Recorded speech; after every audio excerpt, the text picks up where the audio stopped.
Hello, everyone. I am here, really excited because I have a colleague of mine from Australia and also many of his animals. Dr. Edward Bassingthwaite is here, and he'll be talking about hidden pain in dogs. Hi, Edward. Hi, how you going? I'm fine. What time is it on your side?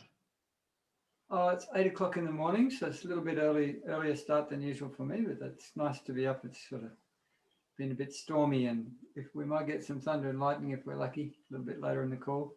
We'll have a little excitement during the broadcast. I'm really glad you're here. I was super looking forward to this because especially in these times we live in, it's not that easy to get together for conferences or get together with colleagues and talk about things. And when I was preparing for today's broadcast, I realized that we have tons in common, and it almost seems like we've been somehow connected on the professional level. Tell me a little bit more how you started as a veterinarian. I should tell everyone that you're a vet, you're a holistic vet working in Australia. Where are you located exactly? I live and practice in Melbourne. Oh, and I do teleconference stuff all over the place. So I grew up on a cattle property in North Queensland, or a ranch for you American people, just so you know what I'm talking about. But so And I grew up. Canadians. Hey, the Canadians may and feel the Canadians, left out. So they have ranches too, I think, farms and yeah, ranches. yeah. So I grew up. We had an extensive cattle operation. We did all our cattle work on horseback, so we bred and trained and competed on horses. So my early life was really, really focused on horses. Were my huge passion in my teenage and late teenage through to early 20s. Um, it wasn't really the kindest place for animals where I grew up.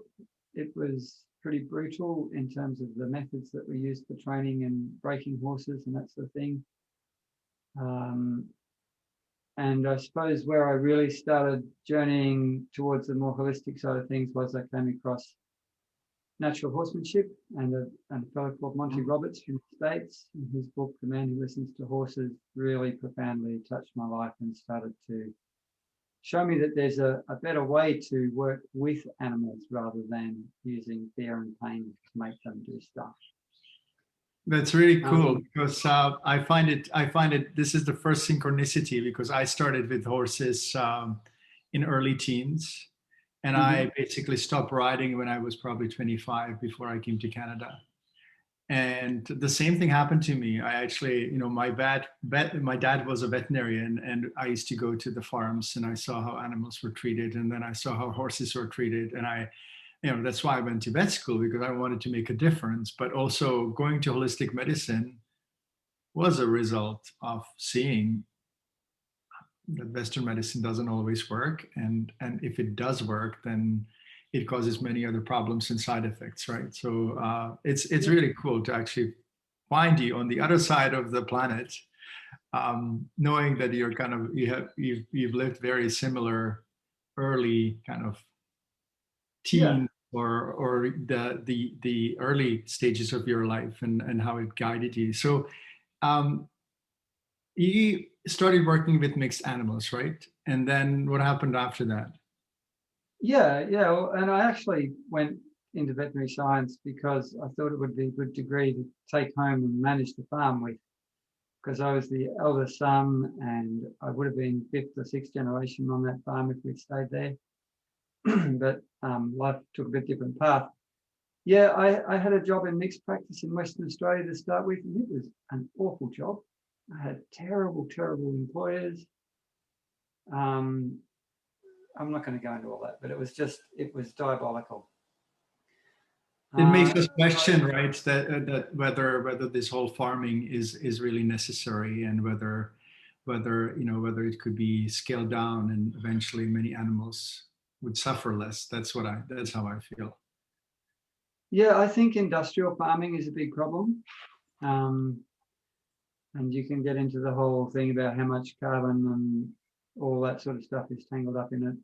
But here in Australia, a lot of country, the only thing you can really do is have extensive grass-fed beef on it. It's too delicate to farm, so it's a really complex, difficult issue, that one. And believe me, the cattle weren't treated that well either where I grew up. I remember branding and castrating calves, no anesthetic, and just it's hideous. And Yeah. you know, a lot of that stuff needs to change, and I think it is changing slowly, but it'd be nice if it changed a bit quicker. I think that it's going to only change if we talk about it. So I really appreciate you sharing this with us, and the same thing is happening in North America. But why don't we just go now to the really interesting part of our conversation, and that's the system that you've developed, which you called WEB, WEBB. Can you tell me more about it and how you use it and what it is about? Yeah, so that's the whole energy body balance method. So what it is body work and energy work for pets, for people, and for horses. And we've only really got the pets trainings online at the moment, but the other stuff is in development. So not long after I left my first job, I was doing a locum temporary job in a funny little town called Geraldton, north of Perth. And another vet came up to see some horses, a fellow called Dr. Tom Ahern. And he developed this method of working on horses' necks. He'd take a horse that had a forelimb lameness, that had been nerve blocked, x-rayed, lameness examined several times. They couldn't find a reason for it. And he would work on the horse's neck and the lameness would go away. And I got really fascinated by this. And I was really lucky that he was a very generous, lovely man, and we had a few hours spare and sat down with him, and he taught me a whole lot of stuff about how nerve root compression can affect the nervous outflow and change blood flow and all sorts of things to organs and different parts of the body. So my first thought was, well, if it works for horses, what about dogs and cats? So I just started getting my hands and feeling deeper and palpating deeper and really exploring the body in a new way, because I didn't get taught anything about this stuff at university, not a bit of it. Yeah, And they don't teach us that, right? No, they don't. At all. If you can't see it, it doesn't exist. Yeah. And I started finding a whole lot of stuff. Pain, tension, areas without healthy movement in the spine and body of the animals. And I've just been doing that ever since, really. So, the whole energy body balance comes out of working with thousands and thousands of dogs over 23 years and some cats.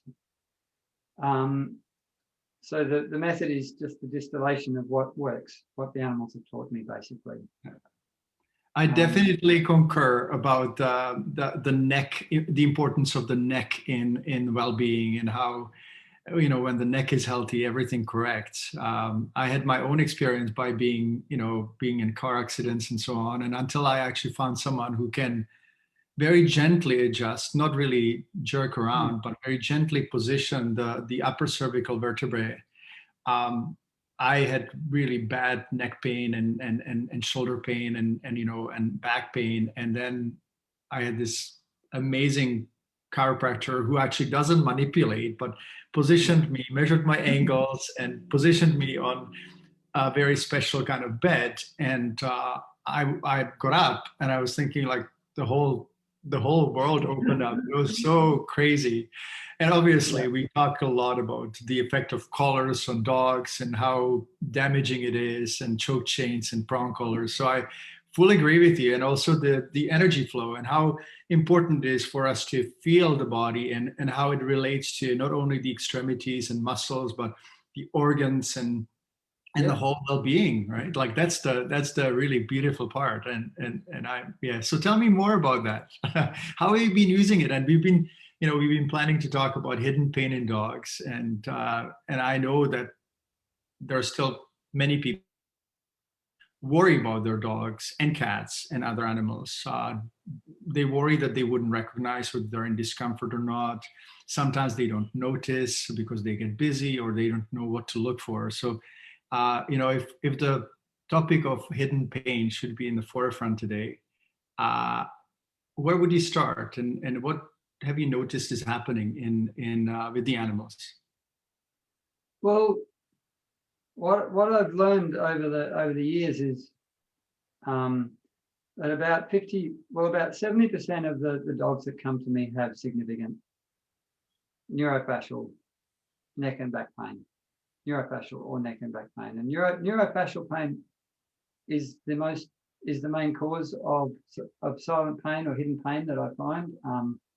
The fascia is everywhere and throughout the whole body, and it's very, very intensely innervated with a lot of sensory nerves. So functionally, I call it the neuro-fascial network because it interconnects everything, and you can't really separate the neurological content from the structural content. And fascia's fascinating stuff. It acts like It's fascinating. It even has the word fascination at the beginning of the word, right? F-A-S-C.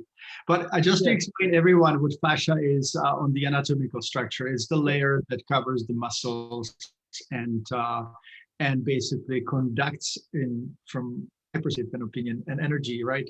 And it's not just a simple saran wrap on the muscles. It's much more. It's a conductive tissue, correct? It behaves as like a piezoelectric crystal when it stretches and moves. So it transmits information through the body near the speed of light, much quicker than neurological. And it's actually a fractal three-dimensional web of tissue that is on every scale of dimension, from wrapping up the muscles right down to microscopic layer around every cell. So it interpenetrates the whole body, this neurofascial network. It's the most astonishing thing. Another interesting thing is that the meridians they use in acupuncture follow the fascial pathways. Yes. That those energy pathways are one of the most important energy pathways in the body, the meridians, and they're very intimately associated with the pathways of fascia and all the nerves and blood vessels. Exactly. Flow through this network as well. And it all originates kind of like in the spine, right? And then it's like an energy highway, and then it kind of radiates the energy and nerve flow and blood flow to the rest of the body, to the organs and muscles and extremities. So that's another, that's another parallel that I'm seeing, that it's almost like for years, it's been very difficult to actually find someone who has seen medicine and the body and healing the same way you do. And it's really cool. So what happens, if we talk about the energy highway and the meridians and the flow, what happens if the energy is blocked, if a muscle is injured or a spinal segment is twisted or tweaked? Like, what happens from your perspective? Well, I suppose the other perspective that I come at this from is an energy healing perspective, because I'll just backtrack a little bit. But sure. I went to the UK about a year after I met Tom Ahern, and I was working over there for about 18 months, and then I got extraordinarily unwell with chronic fatigue syndrome. I had to go home, couldn't work for about 3 years at all. At my worst, I couldn't even go for a 5-minute walk. I had so much pain and fatigue, and what I've worked out now is probably Lyme and chronic fatigue, because since I've been on Lameness, I've got a lot better. But Western medicine was kind of helpful in the beginning, a little bit helpful.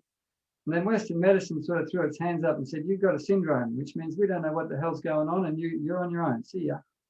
It's a syndrome then. It's a syndrome. We don't know how to help you, is the basic message I get from Western medicine.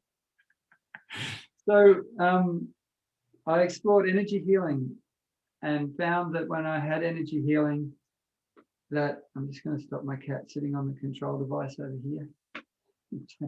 Dial some sort of other channel. So I found that when I had energy healing for myself, that I felt better. And I studied energy healing. And one thing I noticed, I had this crazy little staffy dog called Ticker in those days, the naughtiest staffy that's ever lived. And I noticed that every time I sat down to practice the energy healing, within 30 seconds, up the steps, boom, at my feet. And at first I thought, wow, this is strange. But after about the 20th or 30th time, I realized she can feel what I'm doing and she likes it. Yeah. Right. Yeah. So animals Yeah. really respond to energy healing. Now, veterinary science is not very open to energy healing, as you might understand. They think it's a load of woo-woo nonsense. And there's some really good high-level research that shows that energy healing is doing better than placebo for some things. There's a study I was writing about in my blog this week, and wound healing in mice, that they repeated this study and got a very significant increase in wound healing time in the experimental cohort that were having energy healing. So it works, but science gets a headache because it can't tell you how it works. And if they can't tell you how it works, then they tend to just ridicule you. Yeah. And So unfortunately, it's also inexpensive, right? So the whole medical model is based on, you know, big corporations basically selling us products that we have to use over and over and over. It doesn't really fit that model. So I understand. I totally understand. Well, and the other thing I think the other thing that I see as the biggest problem with Western medicine is that it's very reductionist. It reduces the animal into little components and parts and organs and forgets that every part is part of a greater whole. And if you're not considering the whole, you can't really support vital wellness, in my opinion. Yeah, absolutely. Absolutely. It's like, you know, a cat or dog is not a car. It's not like carburetor breaks down, right? And you just change it. Like that doesn't really happen that way. It's frustrating, isn't it? When we kind of when we were kind of brought up or educated in that system, and then you kind of have to learn the rest almost on your own. There's very limited resources, and I'm not sure how it is in Australia, but in Canada and the US, you know, it has been more and more difficult for people to practice freely holistic disciplines. Oh yeah, oh yeah. I have a friend who's a vet in Canada, and their veterinary surgeons brought up there is she's not even allowed to talk about certain things on her Facebook page. They come down on her like a ton of bricks, and you know, wow, I'm glad I don't live there for that, because I don't have that sort of restriction here. But with the whole energy flows of the body, I do see the spine, the neck and spine as the core of good health. And if you've got any kind of restriction in healthy movement, any subluxation of the vertebrae so that you've got nerve root compression or anything like that, then that can have profound effects on the body. But at the same time, the energy systems and the subtle anatomies are so infinitely complex that everything is basically energetically interconnected with everything else in the body and in the energy fields around the body in some way or another. So you can look at it from multiple perspectives, I think, with energy healing. But for me, with the hands-on work and with the whole energy body balance work, it's very much focused on the spine and opening up healthy movement throughout the body, but the spine is at the heart of it. Yeah, absolutely. I agree with you 100%. And, you know, even the Chinese medicine that is thousands and thousands of years old has acknowledged the connections of, let's say, the left toe and an internal organ of some sort, right? I am not a Chinese medicine practitioner, but I definitely see the connections. Let's say ears in dogs, they would get inflamed, and there is a problem with the digestive tract or the liver or the neck, right? Like those are the. It's really interesting to see.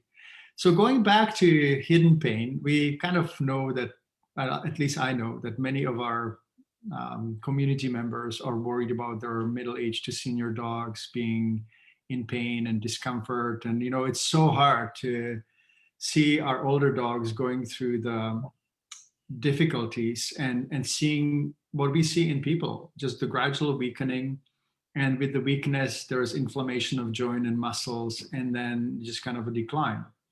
And we have been working very much with our community on figuring out how to keep our dogs stronger and longer living through many different ways, whether it's nutrition, whether it's the specific forms of energy healing and chiropractics and physical therapy, and now even looking into anti-aging substances and boosting energy sources in the body and the cells. But hidden pain, like when you look at a dog, how would you recognize that they're in pain? Or when you look at a cat, I'm sure that many of our community members will be really happy that finally we're talking about cats, because I claim to be canine vet, but we are both. So I, I don't see a lot of cats, really. I see maybe one cat for every 100 dogs. okay. Oh wow. Okay. I really like cats, and I have a couple of my own. So the silent pain thing, I had a hard lesson on this one about 5 or 6 years ago with this little guy here. I was teaching whole energy body balance. I didn't have my online trainings up at that time, so I was doing, at a dog conference center. Went there, got set up, had my dogs on their beds, and had 10 people and 15 dogs coming in for the day. And people started rolling in, and Mitzi was like, "Don't come near me," to all these other dogs. And I'm going, wow. I mean, he's always a little bit grumbly, but there was a change in his behavior. I thought, that's strange. Something's going on. But I had like 10 people and 15 dogs, so I didn't really have the liberty to focus on it a lot right then. So when I got home that night, I went and sat on the couch, said, "Hey, Mitzi, come here." He came bouncing across, hopped up on the couch and hopped on my knee. And I started palpating and assessing just in at the top of his neck here. And as soon as I very gently connected with his neck, his little body went rigid, his eyes shot wide open, he started whimpering. Oh. So I've had some serious cognitive dissonance, because he's shown no signs in his behavior or movement that there was a problem. Yeah. So the change in behavior is the first symptom that people should be looking for. If a dog is acting differently, which reminds me actually a situation that Pax got into about a week ago. I'll tell you, because it may actually inspire other people as well. He's obviously a young dog, and he's very active and boisterous, and there's not much going on the physical level when it comes to pain and inflammation. But I took him to this lava beach. It's called Red Beach in Maui, and he loves to run back and forth, like he loves to chase the waves and charge into them. And I didn't really notice anything, except at the end of an hour or so, he kind of came back and lied down. I was thinking, that's kind of weird. I've never seen him doing that. The next day, we had a dog coming in our house, and he was really grouchy, and he was trying to prevent this dog from getting close to him and play, right? And it took me 2 more days, and because I examined him and I couldn't find anything, until I realized that right at the margin of the foot pads and the skin of the hind feet, he had a separation, and it basically burned his tires. He blistered his foot pads. Yeah, I know what you mean. And I wouldn't discover it, but if I knew what you were just saying, that I should look for it, well, I kind of knew that there was something wrong, but I just couldn't see anything, right? Until it's separated. Yep. Change in behavior. So everyone look for change in behavior, because Dr. Edward here is saying that that's the first thing to look for. It's one of the things to look for. One of the things, absolutely. Unfortunately, you get a lot of cases of silent pain, hidden pain, where there's no changes that humans can pick up on at all. And the only way to be sure is to learn how to assess your dog hands-on. Yes. And it's a skill that's easily learnable. I've taught hundreds of people how to do it. But the only way, let's see if I can just change cameras here and see if we can get Mitzi to be a demonstration dog for a minute. Mitzi is awesome. When you introduced me to Mitzi, I thought that Mitzi was a cat, because in Czech and German, Mitzi's would be cats for sure. But Mitzi acts like a cat a little bit. So if I palpate in here, there's a little bit of flickering, and you can see Mitzi's body responding. You can see moving his head because he's a little bit sore through here. Yeah. Mitzi's a high impact dog. You might even see the skin tensing under my fingers as I palpate through the lumbar. Yes, here, yeah, exactly. So skin movement and twitching, many people know that. And response in terms of subtle changes in expression and breathing and body language while you're palpating hands-on. Yes. So the only way to be 100% certain about your dog's pain status is learn how to assess the neurofacial pain hands-on, and then do it at least every week. Because back to Mitzi, I was sitting there on the couch, right? And I was married at the time. I said to my wife, I said, hey, this is strange. Mitzi's got like a really painful neck. And she looked over her shoulder and said, oh, yeah, he had a terrible fall on the steps 3 weeks ago. So he'd been like that for 3 weeks. She'd neglected to tell me for I don't know whatever reason. Yeah. Yeah. But at that time, and the ironic thing is that whenever someone brought their dogs to me for me to assess them, I always got my hands on them, but I'd forgotten I need to do it with my own animals. That's just what it is. We get busy, and I know exactly how you feel. It also feels very different, right? Like sometimes we act like our clients. We prefer not seeing or not knowing what's going on because suddenly we turn from vets to being dog and cat lovers and animal lovers, and it's just the same. I get it. So just to kind of review, for if I understood it well, you basically just run your hands and check for any changes of behavior, whether it's difference in breathing, or they're looking back, or they twitch, or there's heat as well in some areas, right? Look, change in flow of energy. It takes me 2 days to teach you all that stuff. So it's a bit hard to teach you in 10 minutes, but there's a whole assessment process in the web, whole energy body balance training that we go over. If anyone wanted to take these courses, and we'll still be talking about hidden pain, but just to kind of do a little intermezzo. So you have a course, right? And where can they find it? Where can they kind of look up the course and maybe attend? wholeenergybodybalance.com is the main website. So all the trainings and everything are on there, or they could email me at dredward@thehealingvet.com. Okay, cool. So wholeenergybodybalance.com for everyone. And if you wanted to learn a little bit more on how to assess your dog and how to examine them, that's the way to go. So it's a deep palpation throughout the whole body. You're palpating into the neurofacial tissues, feeling for pain, tension in the neurofacial tissues, and you're also feeling for healthy movement or restriction from healthy movement throughout all the structures of the body in the assessment process. And the assessment itself is quite therapeutic.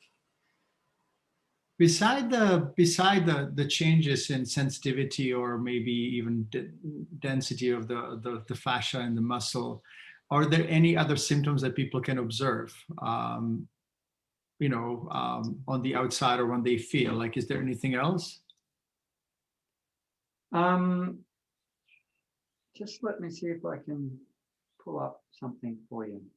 So I've got. I can let you share screen if you have that. Give me the share screen thing. I'm just going to have to go for a bit of a search here. It's okay. While you're looking, the reason why I'm asking, and let me know when you're ready to share, because I'm very happy to pass on the talking stick again. Yeah. Let me just see. Do you have it? Are you there? Or yeah, I do have it. Okay, you can just share screen then. Okay. So this is the sheet that goes with. So I've got a whole hour-long webinar that I do about this, a whole presentation which explains what silent pain is and how it works and why it's so easy to miss and a whole lot of stuff. This is part of it. But there's two things that you need to look at. But the most important thing to be aware of is that even if you know all of these subtle signs of pain backwards, you're still going to miss silent pain in your dogs if you don't have the hands-on ability to feel into the body and read your dog's responses to touch. Because the thing about silent pain or hidden pain is because it's chronic and static in the body, or because it increases very, very slowly over time, like every trauma you have, another little bit of trauma gets locked up in the neurofascial tissues. The changes in that are so slow that it's outside the ability of the human to live with the dog to see it. And because it's static, there's no change in behavior a lot of the time because it's just background all the time. Mm-hmm. Often I find that you don't actually see how much silent pain has been making dogs' lives a misery. What are you doing, Mitzi? until Means is being a dog. Dogs are lucky. They're free to do whatever. That's right. Show their So butt in the middle of the presentation. Camera on Zoom with a dog bum. I love dogs. But you often don't see that how much silent pain has been affecting dogs until after you do body work for a time, and then you see beautiful changes in behavior. So for instance, I worked on a greyhound, ex-racing greyhound. He's 12 years old. He's one of the most painful dogs I've ever got my hands on. And his owners had no idea that he had pain issues. None. Yes. They get used to it, right? Like we humans, right? Like we kind of increase our pain threshold to survive and actually deal with daily life. And then when we don't have the pain, we go, oh my God, like this was really bad, right? Yeah. So Benny, this old greyhound, I did 4 bodywork treatments a week apart. And when I came back to the second one, there'd been a small good change. When I came back to the third one, there'd been a good small change. But when I came back to the fourth one, his mum just told me that he was a completely different dog. He'd started playing with toys for the first time they'd ever seen. Mm-hmm. He'd gone from a grumpy old dog lying on his bed, not wanting to talk to anyone, to actively seeking connection and touch with his humans. And he turned into the naughtiest puppy at the age of 12. I started getting into bins and tearing things up, all behaviors that he'd never shown before. Mm-hmm. But you'd never know until you'd relieved the pain that there was this beautiful old puppy locked up in a painful body, right, waiting to get out. Yeah, I like that analogy. There's a puppy locked up in any dog as soon as they stop being in discomfort. So, but these are signs that everyone should know. Changes in behavior are very important. So with Mitzi too, you know, with that thing with his neck in the weeks before I realized what was going on, he didn't want to go up the steps. I didn't think anything of it. I just thought he was being a funny, strange little guy, because he's a funny, strange little guy. But it was actually a really subtle sign that I needed to help him. Yeah. So any little change in behavior can be a big red flag for serious pain. And you need, I honestly believe that every pet guardian or parent should learn how to do this for themselves, because then you can get your hands on your animals often and you have a better understanding of what's going on for them, and they appreciate that, I think. So small unexplained changes in behavior, reactivity or aggression. You know, you're saying that your dog was grumpy with the other dog, didn't want to come near him because he's in pain. Nearly every case of reactivity and aggression is going to have some component of pain. Not wanting to play, depression. Sometimes if they get a really painful neck, they won't eat or drink because it hurts too much to put their head down. Tremors, trembling, shaking or panting.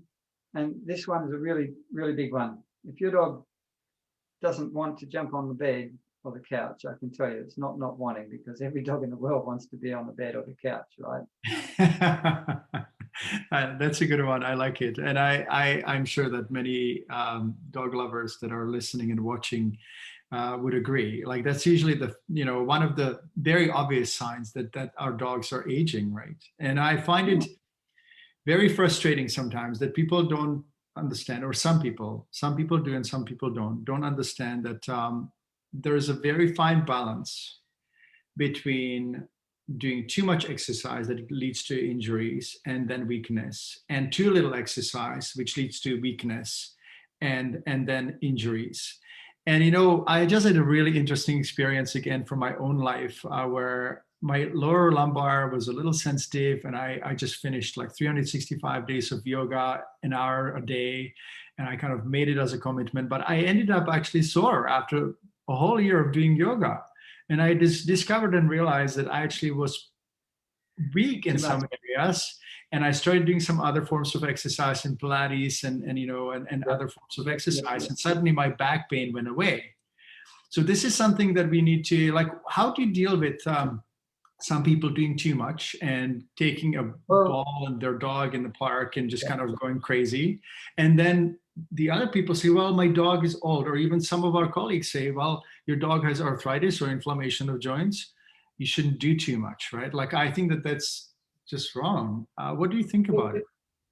I think that's a really interesting. I mean, we could talk all day about this stuff. I think so. We might have to come back and talk again about some other things, but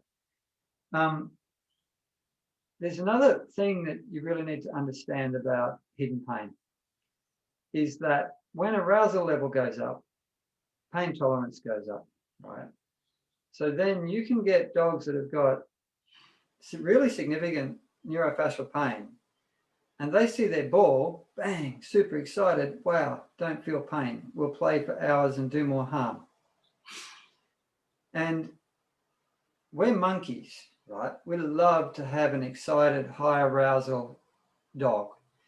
Humans just love to raise dogs up. I see it all the time. Now, in the wild, if you think about how much high impact, high arousal activity a wild dog would have as a percentage of its life, it's pretty low. When they go hunting, or when they're running away to survive being hunted by something else, or when they're doing play, right? Yes. So I reckon you'd be lucky for it to be 5% of their time. Absolutely, I agree with you. Like, there's not like 100 bunnies chasing, running by a dog in nature, right? And we are throwing the ball for 30, 40, 50 minutes, sometimes even longer. And that leads to overuse and balance exercise. And I keep saying that over and over and over. I'm so thrilled that you're saying it now. Now, if it's okay, if we can stop, we'd love to see the whole you now. If it's okay to put that slide away for a moment again, and maybe you'll have some other. I'm quite happy. Well, just very quickly look at the second. Oh, there's more. Okay, great. So the other thing, the second thing is changes in your pet's movement or response to touch, right? So that's when you get any signs of slowing down or stiffness, getting up and down, reactive to normal gentle touch, flickering or twitching of the skin when you stroke your dog, warm or hot areas on the body, being unusually stiff or slow after normal exercise, chronic lameness. Now, every chronic lameness needs to be worked up by a vet and have x-rays to make sure you're not cooking up an osteosarcoma or something horrible like that, right? And, something that needs to be attended to, absolutely. Yeah. So I'm a pragmatic, holistic vet, if you know what I mean. Losing their wag, so the tail's part of the spine, it can have just as much pain as any human will get in any part of their back if they get a bad back. Not stretching regularly or stretching all the time. Subtle changes in posture. A pain grimace. Do you know about pain grimace? In dogs, I don't know. Tell me about it. Maybe I do, maybe I don't. It depends what you mean. With severe chronic silent pain, you'll get this. I'll model it. Oh, they would like curl their corners of the mouth back, or it's more like the whole face muscles tighten up. Like you'll see it in people with a lot of pain too. All this part of their face here is contracted, tense. Once you know what to look for in animals, you can actually pick it up really easily. But and not shaking properly. So a healthy dog should have a strong, vigorous shake from head to tail. Anything less than that is a big red flag. How about rolling on the back, actually, Edward? Because sometimes I find that older dogs roll a lot, and I think that they're trying to kind of mobilize them and massage the back, right, when it's sore, or even chewing, right, and licking their feet, or chewing and licking chewing their muscles, scratching in different areas. They can't really take their paw and massage, right? So they scratch because that's what they can do. All those things can definitely be part of it. And, you know, a lot of vets miss neurofacial pain not because they're bad vets, just because they've never been taught what it is for a start. And second, they don't know how to actually assess for it. I had one dog a couple of years ago come to me because this dog's mum just felt something wasn't quite right with this dog. Been examined by 3 other vets within the months before I saw the dog, and none of them had picked up on really severe silent pain in this dog's body. You know, there's so much to learn, but I do believe what you said, that we need to teach the animal lovers how to look after their dogs and cats and other animals, because I think that the times when we were just kind of putting all the energy into seeing that and giving them the full like, expecting that they will solve everything for our dogs and cats is I don't think that it's reasonable. And the No, education system is not helping because it's obviously out of balance, as you said. So if we could give people maybe 1 to 3, I'm just going to give you an option or choice, 1 to 3 little things that they could do now, because I hope that they will take your courses or they will be in touch with you. But if there is and those Australian friends, if you're around Melbourne, you know who to look for.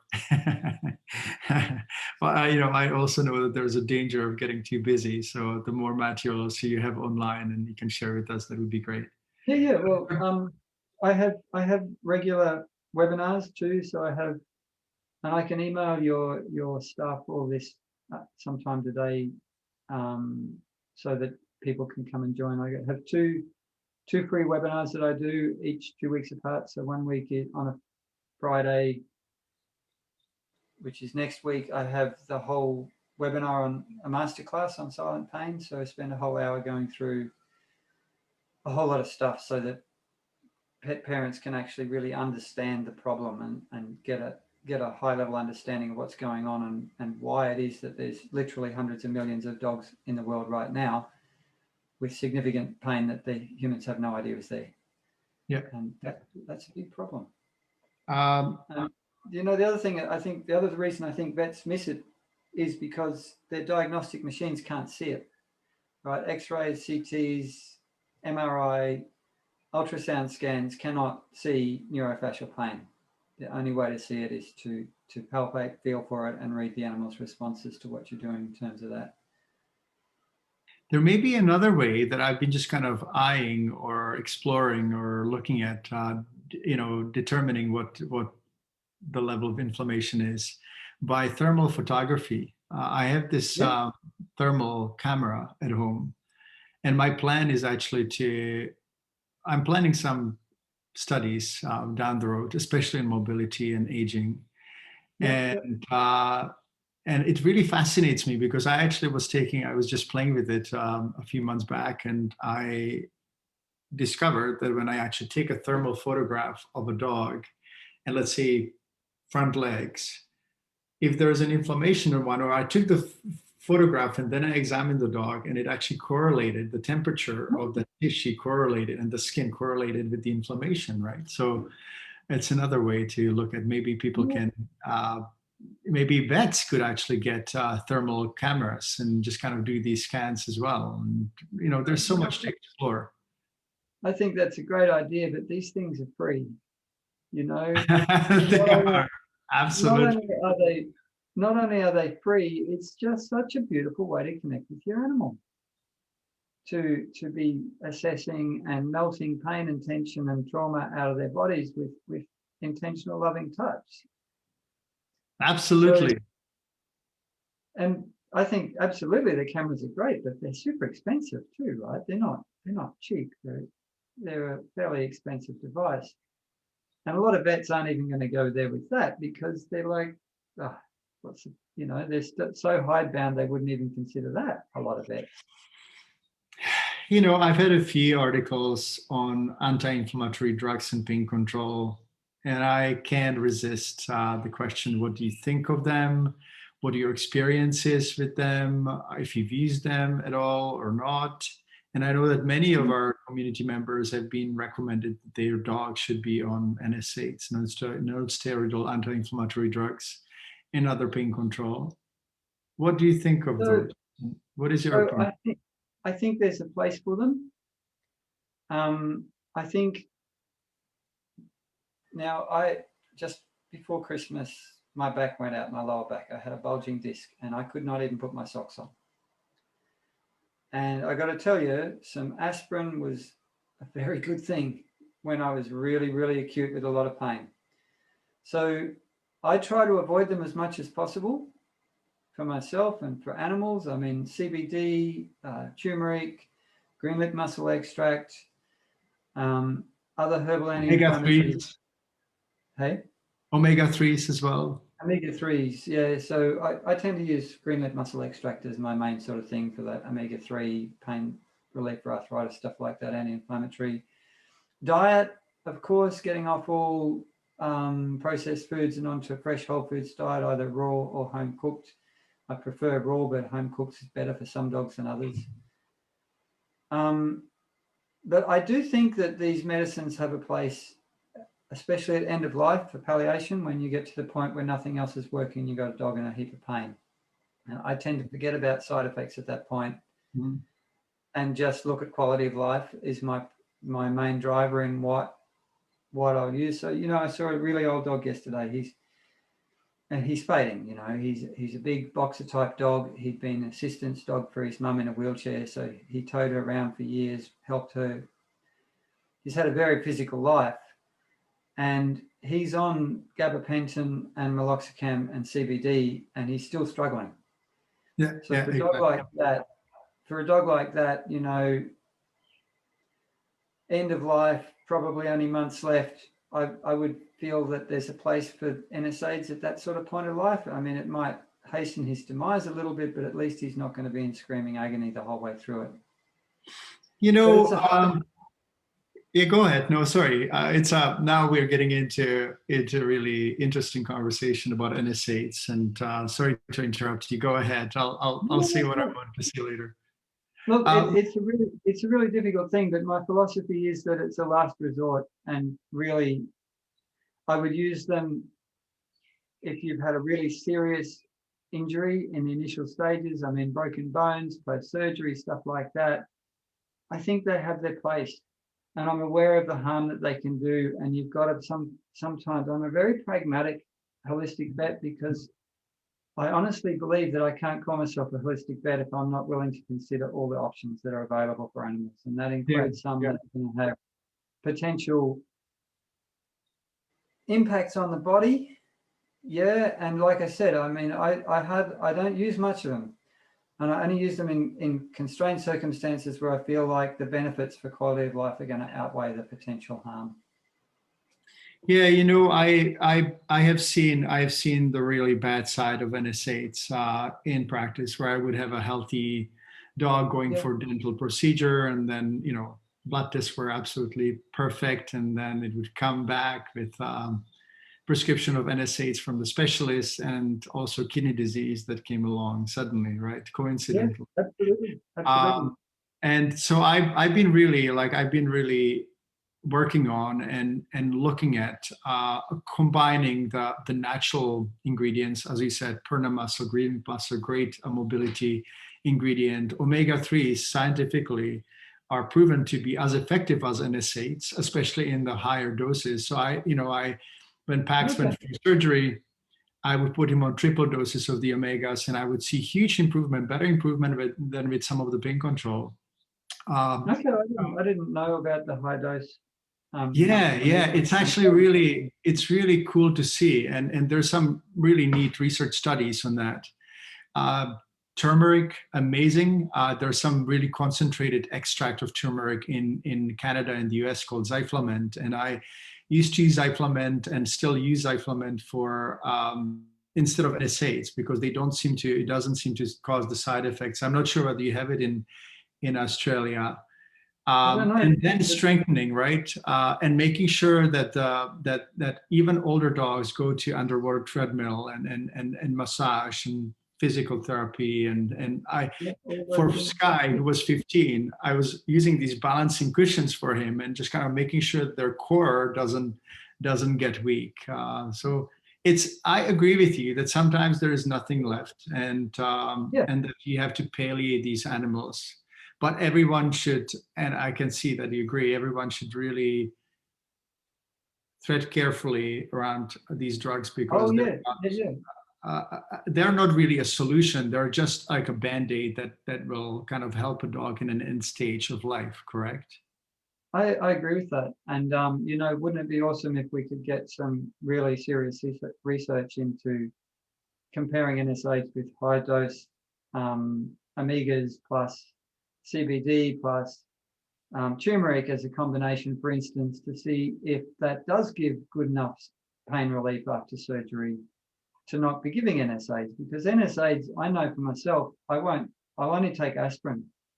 Look, Cats were just We switched camera. That's okay. we have another creature there on the desk. I love it. Pax is somewhere. Pax is actually he's sleeping. He had a big play day, so he's not attending today. Pavati, my miniature. Who is this? This is Pavati, the miniature Black Panther. He's just taking Pavati. charge of the camera angle. Is that an Italian name, Pavati? Or No, does it? it's a Hindu goddess of love. Oh, okay. There you go. It sounds a little Italian. Anyway, thank you so much for all this information. I can see that we could talk for hours. I promised the community that we will also get some questions. And I know that Alicia is behind the scenes. She's not on camera today, but maybe she can actually, she can read some of the questions for us. Alicia, Yep, are you there? And another time, I'd love to talk about anxiety because that's my other big passion. Oh, we have to talk about so many things. I think that we should do this on a more regular basis. And I also like the idea that despite you being on the other side of the world, it seems that our thinking is similar and that you're dealing with the same challenges and similar challenges as anywhere else. And that's what is really cool. The world we live in today, even though many things are not as cool. And I hope that they'll pass soon. Absolutely. Well, the other thing I found in my journey with the bodywork is that you can really help anxiety with bodywork. Like, you know, for instance, had one staffy that had such bad separation anxiety, he was tearing all the plasterboard off the walls when left at home after 2 weeks of intensive bodywork. Was so chilled that he wasn't even getting off his bed when his mum came home from work. That's really cool. That's really cool. And there are many anxious dogs, many dogs that have, you know, similar problems to our humans. They live with us and they start collecting the same set of imbalances and problems, right? Alicia, are you there? With some questions. Not sure whether she's muted. She may be muted. I'm here. Oh, you're here. You're even coming on camera. Thank you so much. I really appreciate it. You're welcome. We have another Australian here. Yes. Wearing a Canadian sweater. I don't know if you can see it. Sorry about the delay. I was watching on Facebook and there's about a 15-second delay. I've been scanning for questions and I think everyone was so caught up in the conversation that they've just been watching and listening and learning. I will scroll through in case there are any other questions that that are posted. Some community members asked for information about connecting with Dr. Edwards, so I have posted that in the comments, including links to the free webinars that you offer. So thank you for mentioning those. Yeah, I'll actually give you links for them too. You can go to thehealingvet.com. That's the easiest kind of domain to remember. Yeah, and I'm sure exactly. that you have references there. Yeah, we've posted a couple of links, and if we're sent any more in the meantime, we can always post those after the Facebook Live. But yeah, so far, no specific questions. Veronica made a good point here. She said, as a paranoid person, sometimes I wonder if something is really off with my dog or if I'm just imagining it and making a big deal out of nothing. What would your advice be if someone is, you know, not really sure if they're overdoing it or overthinking it?